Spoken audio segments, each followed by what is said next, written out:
It was raining when she knocked. A soft, hesitant knock that barely rose above the sound of water against the glass. For a moment, I thought I was imagining it.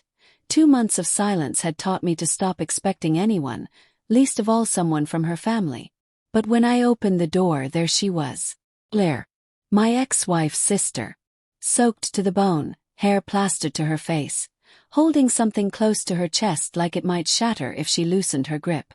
"Hey," she said, voice trembling. "Can I come in?" My throat tightened. The last time I'd seen her, she couldn't look me in the eye.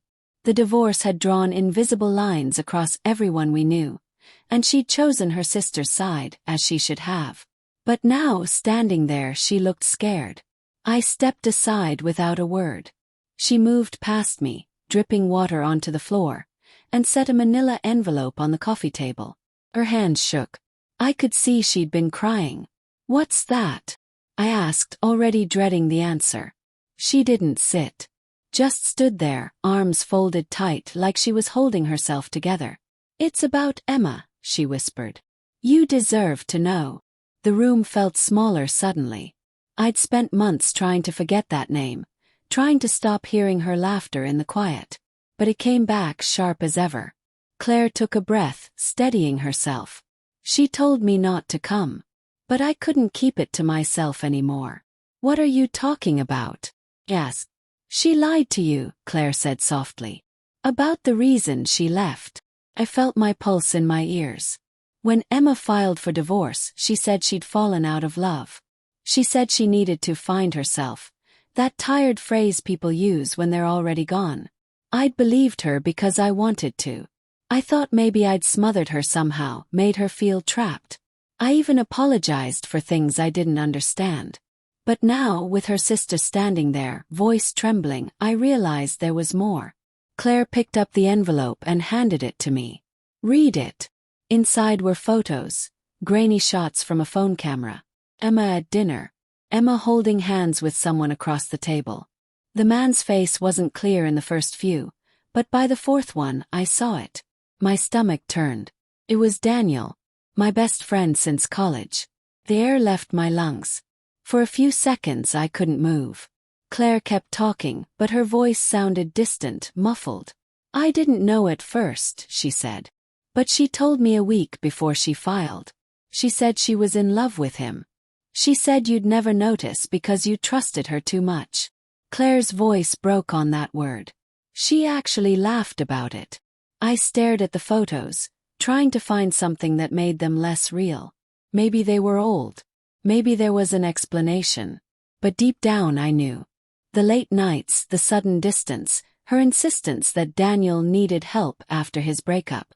Every small moment I brushed aside came rushing back like a puzzle snapping together too late.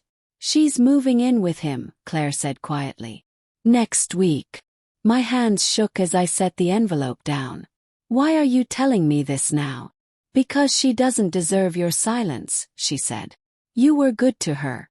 And she threw that away like it meant nothing."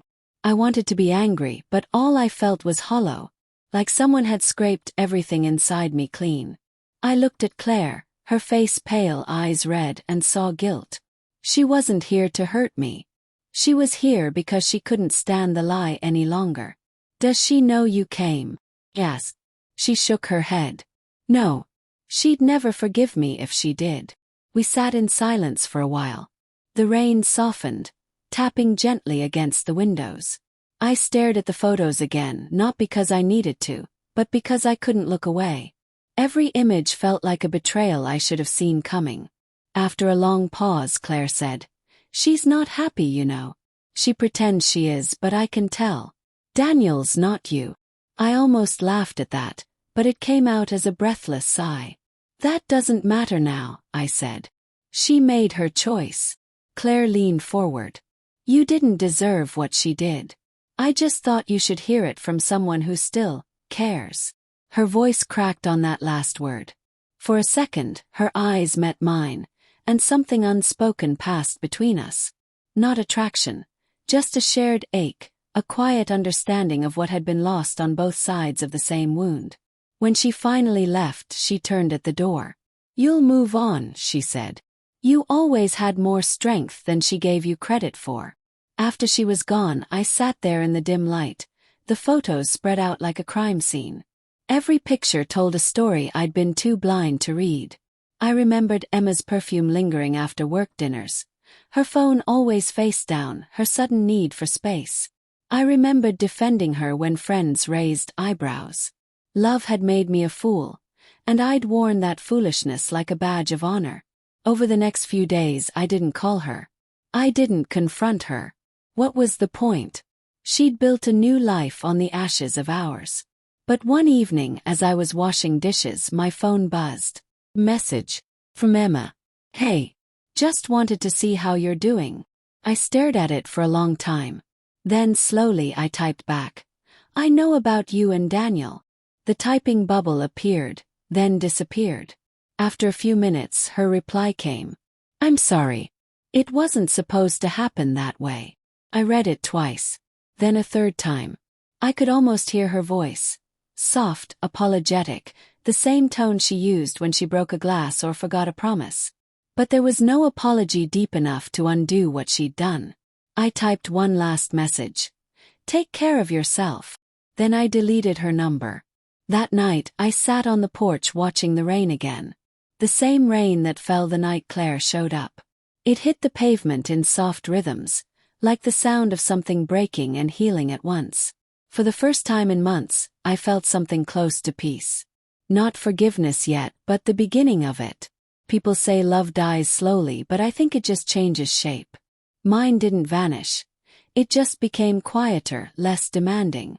I could finally look at the pieces of what we were without wishing to put them back together. Before I went inside, I whispered something I hadn't said since the day she left. "Goodbye, Emma." And for once, it felt like she finally heard me.